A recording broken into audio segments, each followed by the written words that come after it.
துளசி, பாட்டி கண்ணு முழிச்சிட்டாங்க. எப்போமா? எப்படி இருக்காங்க? என்ன சொன்னாங்க? துளசி, நான் சொல்றத கேளு. அஞ்சலியோட புருஷன் மகேஷ் நல்லவ இல்ல. அத்தையோட இந்த நிலைமைக்கு அந்த மகேஷ் தான் காரணம். அத்தை கண்ணை முடிச்சு பேச ஆரம்பிச்சு என்கிட்ட எல்லாத்தையும் சொல்லிட்டாங்க.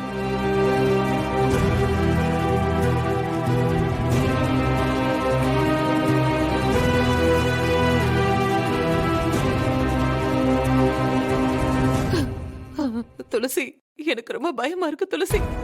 அவனால நம்ம அஞ்சலிக்கு பெரிய ஆபத்து இருக்கு. உடனே நீ அவளை காப்பாத்தியே ஆகணும். அவளை சீக்கிரம் நம்ம வீட்டுக்கு கூட்டிக்கிட்டு வந்தே ஆகணும். நான் சொல்றது புரியுதா உனக்கு? அஞ்சலி இப்பதான் கால் பண்ணிருந்தாமா.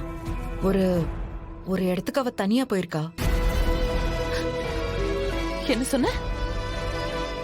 ஆபத்தான இடம் நான் எங்க போயிருக்கா?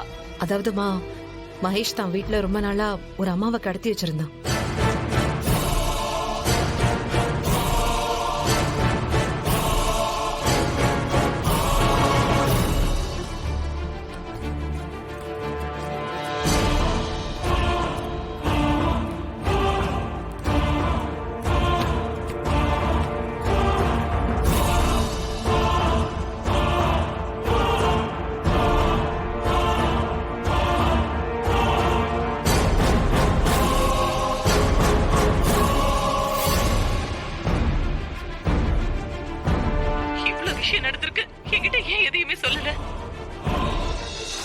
நீங்களே அப்பாவை இழந்துட்டு ரொம்ப கஷ்டத்துல இருந்தீங்கம்மா.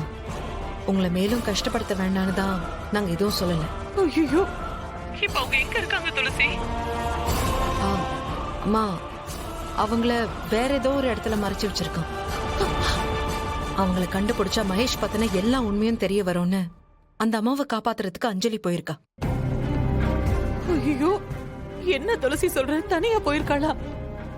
அவ போயிருக்கிற அந்த இடம் எந்த இடம்னு உனக்கு தெரியுமா? அம்மா, நானும் அந்த இடத்துக்கு தான் போக போறேன். சரி, நீ சீக்கிரம் போ. போயிட்டு அந்த லொகேஷன் எனக்கு அனுப்பு. சரியா? சரிம்மா, நான் அனுப்புறேன். கடவுளே, என்னென்னமோ நடக்குது. முருகா, முருகா. அஞ்சலி இப்ப எங்க இருக்கான்னு தெரியலையே. அவளுக்கு கால் பண்ணி கேட்டுடலாமா?